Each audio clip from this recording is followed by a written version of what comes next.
नमस्कार लक्ष्मी रोषे घर को आपण समस्त को स्वागत। आज आम प्रस्तुत करवा लाउ चना तरकारी बा लकीर सब्जी। लाउ गोटे एमती परिबा जो कि प्रचुर परिमाण रे विटामिन रही है, जोटा कि आम फैमिली रे समस्त निहाती दरकार। तो पिला मानकु स्पेशली आपण माने खाइबा पई देबे, किंतु केमती उपाय रे देले पिला माने खाइबे सेही एथिपई मु आज ए रेसिपीटी आपण मानक संगे शेयर करिछि।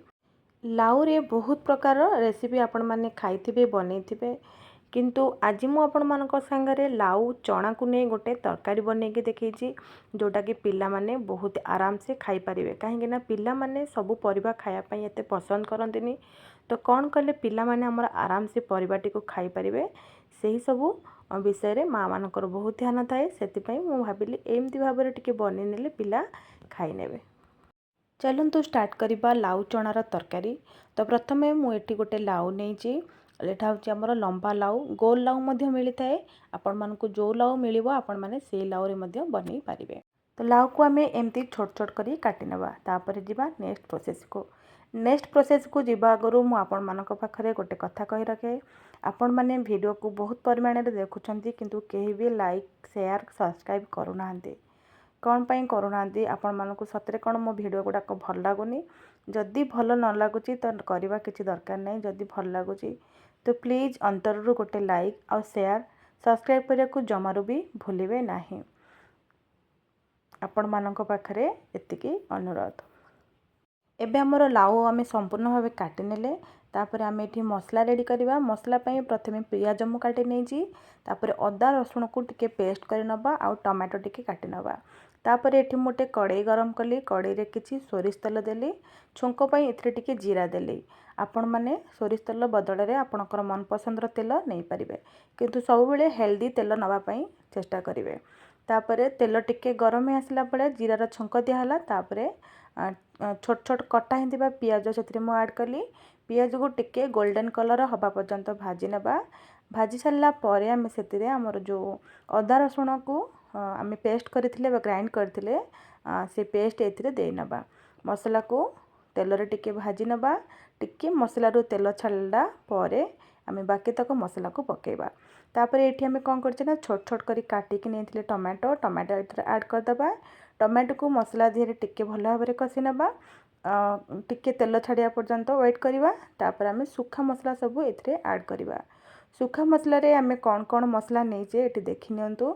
आपण मानक पाखरे जहाँ भी मसला थी आपण माने ऐड करेंगे। एमती किसी नाई कि किसी स्पेशल मसला दे मुझे रेसिपीटी को बनई घर मसला रे ही ये रेसिपीटी आमर बनी पार। रहा स्वाद अनुसार लुण, हल्दी, लंका पाउडर, जीरा पाउडर, धनिया पाउडर, टिके सब्जी मसला और रहा आमर काश्मीरी लंका पाउडर।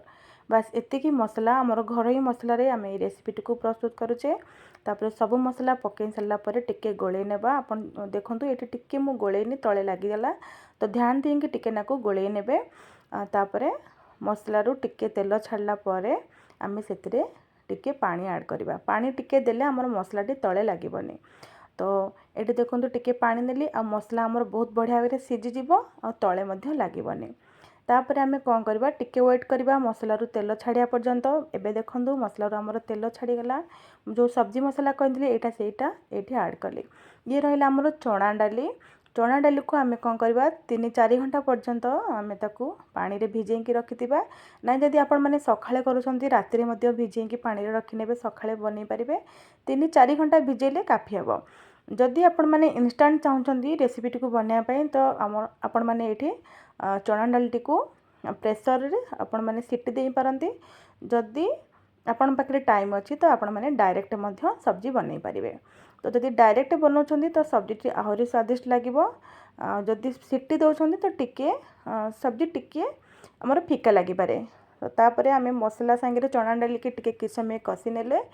तापर आमे एठी हमर जो लाउ को ऐड कले। लाउ चना डाली को भल भाव में एमती कषिया पे छाड़ी नबा। देखंतु जेहेतु लाउ गोटे पानी जातीय परिबा सेतुर पानी बाहरिबो, तो आपण माने एठी पानी एबे देबा दरकार नहीं। आपण माने सुखारे कषिया पे चेष्टा करिवे। सब बेले चेष्टा करिवे एमती टिके घोड़ेई घोड़ेई कि बनैया पई। घोड़ेई कि बनैले कोन हबो ना हमर परिबा टिके भल भाव में सिझी जिवो आ हमर गैस रा आंच स्लो मीडियम रहिबो। जहाँद्वारा कि परिवाटा धीरे धीरे ही सीझिब आ बहुत ही स्वादिष्ट लगे किंतु टिके टाइम लगे बनवाई किंतु बहुत बढ़िया टेस्ट हम आ बहुत टेस्ट भल आसिले पिला माने भलरे ताको खाइबा चेष्टा करेंगे। तो देखो एबे आमर भल भाव टिके सीझी आसिलानी तो आम ये कौन करवा टिके पानी देकिरी ताको आउ टिके सिझेई नवा पानी देकी सिझेई देले जहाँ आमर बुट जो थिला बुट डाली जो चना डाली पड़ता सेटा भी बहुत बढ़िया कर सीझीज आमर लकीटा मध्य सीझीज बास आमर रेसिपीटी बनीज। तो आम पानी एबे देदेले पानी देकिरी आम ताको टिके घोड़े दबा घोड़े सारा 10 ରୁ 15 मिनट वेट करवा। एबे देखंतु आमर तरकारी बहुत भल भाव सीझी जाइए आम जो चना डाली से देते चना डाली बहुत भल भाव सीझी जाइए पानी से सुखीगलानी आम एमती बेसी सुखा रखानी कि बेसी पानी रखानी आमर एमती जो तरकारी एमती ही बनब। तो देखो जो चना डाली देखा जाऊँगी गोटा गोटा किंतु बहुत भल भाव सीझी जाइए एमती रहिले आमर तरकारी बहुत ही टेस्ट लगे। तो एमती भाव में आपण मैंने निहाती भाव में बनइबे। एबे आमर बनीगला चना आ लाउर तरकारी लास्ट टिके गरम मसला आउ टिके कटा धनिया पत्र दे नबा तरकारी टिको आहुरी स्वादिष्ट बनवाई। एबे आमर रेडी हिंगला चना लाउर तरकारी आपण माने टिके ठंडा हिंगला परे खाई नेबे भात सांगरे हो रोटी परोटा चकुली इडली आपन को जहाँ सांगरे भी पसंद आपण माने खाई परिबे। आ ई रेसिपीटी बहुत ही हेल्दी निहाती भाव में आपण माने बने रेसिपीटी को जदि आपण माने एमती भाव में बनाउछंदी तो पिला माने निहाती भाव में खाइबा पई पसंद करिवे। जदि आपण मानकर पिला माने को दिनस पई खाइबा पई चेष्टा न करूछंदी तो आपण माने चेष्टा करंतु तांको केमती कोन करिकि खाइबा पई दवा पई। तो निहाती भाव में यही रेसिपीटी को बनातु आउ खातु मध्य। जदि रेसिपीटी को आपन को भल लगी तो कमेंट सेक्शन में जाइए 2 धाड़ी लिखिए। आजिर रेसिपीटी को एटी रखुची पुणी देखा नुआ एक वीडियो से पर्यंत रही नमस्कार।